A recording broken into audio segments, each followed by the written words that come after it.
ces Palestiniens exfiltrés de la bande de Gaza pour être soignés dans des hôpitaux à Jérusalem-Est ou à Tel Aviv.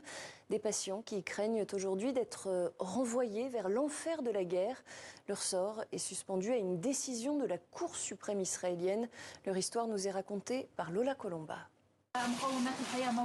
Dans sa petite chambre d'hôtel de l'Est de Jérusalem, Rim Abou Obeida fait ses valises à la hâte. Soignée depuis 6 mois dans un hôpital israélien pour un cancer, cette Palestinienne originaire de Khan Younes s'est vue notifier son retour imminent dans la bande de Gaza, une fois sa radiothérapie terminée.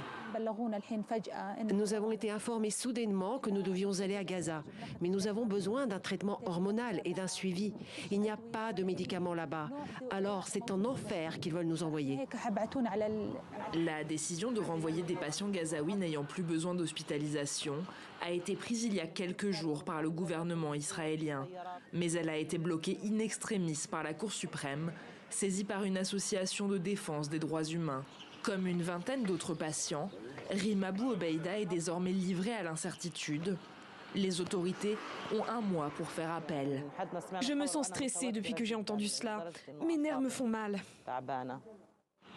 Selon l'ONU, moins d'un tiers des hôpitaux situés dans la bande de Gaza sont encore en état de fonctionnement. Alors, pour le directeur de l'établissement où elles étaient soignées, le sort de ces Palestiniennes est un crève-cœur. Ils vont vivre dans des conditions catastrophiques, indescriptibles. Il n'est pas garanti qu'ils aient accès à des services de santé adaptés pour eux et qu'ils reçoivent les soins nécessaires aux patients atteints de cancer. En attendant d'être fixés, ces patientes anticipent déjà leur potentiel retour dans l'enclave. Dans leurs valises, elles entassent à la va-vite du riz et du sucre. Autant d'aliments dont sont privés les habitants de Gaza.